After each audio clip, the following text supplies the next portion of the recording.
Hey guys, it's Casey coming at you with Tuesday, March 24th at-home workout number 2 for the week.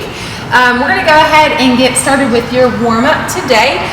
You'll go for 2 rounds, 10 no push-up burpees, 30-second bottom squat hold, and 3 bulldog drills each side. Okay, so for your warm-up, your no push-up burpee, Dustin's going to demo. He's going to go ahead and jump down into plank, then up, and hands just come up slightly. So he's just going to move through that, not going down to the floor, no bend in the arm. After, he's going to go into that bottom squat hold, holding for 30 seconds. What we're looking for is just kind of shimmy in, find your depth, move around a little bit like he is, opening up hips, ankles, warming up the knees just a little bit more before we get moving. After that, he's going to go ahead and go down on all fours. You guys have 4 different movements for the bulldog drill. So the first one we call fire hydrant. He's going to keep his leg at a 90-degree angle, just opening up enough to where he's squeezing his glute in the back and trying to stay flat all the way across. So you've got 3 there. His next one, he's going to go ahead and pull the knee to the chest, keep the leg bent, make a circle out around to his knee again. So keeping the leg bent the entire time, doing 3 through there. The next one, you guys are going to take straight back, making sure you keep a good tight core so you don't have a sagging back. So just enough to where you have a good flat activated glute out and around to the front. Kick back, out around to the elbow, and down. Okay, last one, he's going to go leg straight out, so kickstand version. This is going to be a small version for most of us, keeping those arms straight, just going ahead and lifting up that foot for 3 reps, and then repeat on the other side. Part B of your warm-up, guys, is going to follow after that strength piece. So you're going to do part A, strength piece, then part B. This is going to be your WOD prep of your warm-up, moving into those snatches and box jumps. So what we're looking at is 2 rounds of 5 kettlebell, dumbbell, or whatever you have deadlifts, 3 high pulls per arm, 3 push press per arm, and then 3 full snatches per arm. We'll go through that. Okay guys, so your WOD prep movements. You're going to go ahead, those kettlebell or dumbbell deadlifts. So Dustin's going to go ahead and load his hamstrings, open up his chest just a little bit. And what he's going to do here is fire through hamstrings, opening up, squeezing at the top of his glutes, keeping those shoulders back the entire time to make sure he's got a good flat line from head to his hips. He can also do a single arm, because you guys have 2 rounds. You can do 5 on this arm, and then the next round you can do 5 on the other arm, just to kind of even it out. Okay, again, you guys can use a kettlebell, you can use a dumbbell, you can use a rec bag if you have it, you can use a wall ball or a slam ball. It's up to you. We'll show you guys more options with that. Or you can use something, if you don't have any of those things, you guys can use pretty much anything at your house that just makes you like want to pick up a pencil, basically. Okay, so anything with weight, just activating those hamstrings. After that, Dustin's going to go for 3 high pulls. We'll go through the different movements with different pieces of equipment. So what he's going to do is he's going to hinge at the hip, drive up the hips, and then pull high. Elbow comes back and up just like it would for a snatch movement. After that, we're going to go into a push press. So he's going to go ahead and bring that dumbbell or kettlebell or rec bag up to his shoulder. He's going to go ahead and go for 1 dip, drive up, squeeze his glutes, and press up overhead. Good control, making sure we have a good tight belly at the top so we don't get all shaky. So he's got 3 per arm there. After that, he's going to go ahead and go for those 2 snatches. We're going to go 2 snatches per arm just to get the movement going. So he can use his kettlebell, his dumbbell, whatever he has. Making sure he's snappy. That kettlebell is going to roll to the outside of his hands versus just whipping it straight over so he doesn't get hit right here. So just make sure you keep it close. Don't whip it out too far. With the dumbbell, I'm sorry. You're good.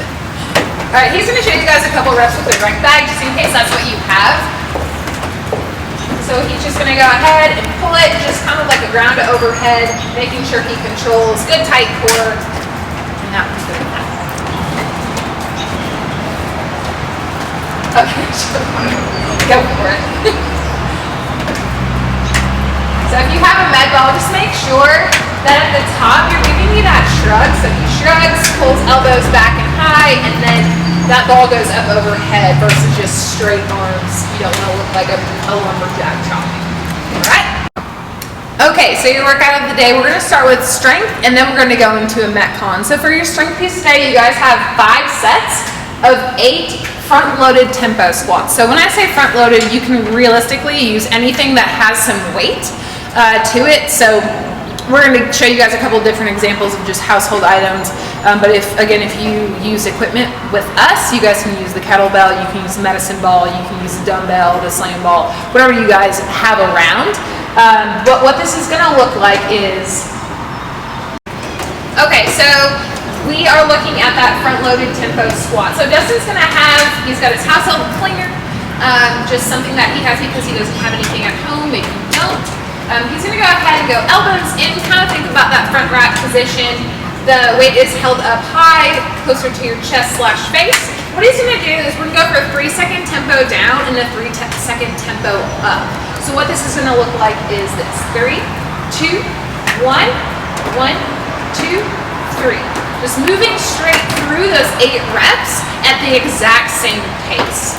If you guys are alone, what we want to do is make sure that you put at minimum 1 minute in between each set. So you guys can kind of see how you feel on that. Maybe you have a little bit heavier weight at home that you're able to use. Maybe you want to take a little bit longer of a rest. That's fine. Just make sure that no matter what, that we don't depreciate the tempo. So we want to make sure that we take at minimum that 1 minute rest. All right, you guys made it through your strength. So now we're going to go into that Metcon. Today you guys have an AMRAP, 15 minutes long. So as many rounds and reps as possible in 15 minutes of box jumps and 16 alternating snatches. 10 box jumps, 16 alternating snatches. Okay? So Dustin's going to show you guys what the box jumps look like. It's going to look different for everybody just because not everybody will have a box. We do appreciate those of you that decided to build one. Props to you. But you guys can use steps, you can use a ledge, something that's safe. If it feels like when you test it out, if it feels unsturdy, probably don't use it. But Dustin's going to go ahead and show you guys a couple reps of the box jump. So he's going to go ahead and land with soft feet at the top, making sure hips and knees are both open. Okay? You guys can choose to either step down or rebound and jump back up. However, I would probably suggest a step down, especially if you're a little bit uneasy on the surface that you are choosing to use. On the dumbbell snatches, or on the snatches, I'm sorry. Some of you guys don't have something where you can do alternating. It's probably a little bit better that we do just one movement together. If that is the case, you guys will still only do 16 reps. It'll look a little bit like this. So say Dustin just has a loaded backpack. He's going to go ahead and set up like he would for a snatch. Then tight belly, so we just pull up overhead and control and then back down. Because that's pretty light for him, he can probably load some more stuff up into that bag to make it a little bit heavier. If you guys do have dumbbell, kettlebell, anything really that you can move in one hand safely, you can then go ahead and go into that alternating snatch, making sure we go to the ground with every single rep. Okay, post 1, you've got 3 different stretches. Right here we've got to go for frog. So what Dustin's going to do is take his knees out wide and his ankles and feet will track directly behind. So we don't want to make sure that feet don't touch. If that's too hard on your knees, we can also take a seat on our butt, bringing feet together at the bottoms and taking knees out wide, using elbows to maybe press down a little bit, but also getting the groin still. After that, he's going to go ahead and open up the hips just a little bit more, but more on the back side. So he's going to go for pigeon. So what we're looking for is a good flexed foot like he has. You can either lean over like Dustin is, you can stay up tall, either one is fine. If this is too much for you, you can also kick one leg out to the side to where it's not so much stress on your front leg. And you can also go for just a seated, like leg cross over and pull to your chest. All of which are safe options. Last one, you guys have scorpion. So Dustin's going to lay flat on his belly, both arms out wide. He's going to take one of his arms in and then taking the opposite leg over to the other side, just opening up his chest just a little bit and then going ahead and at least switching around the 30-second mark.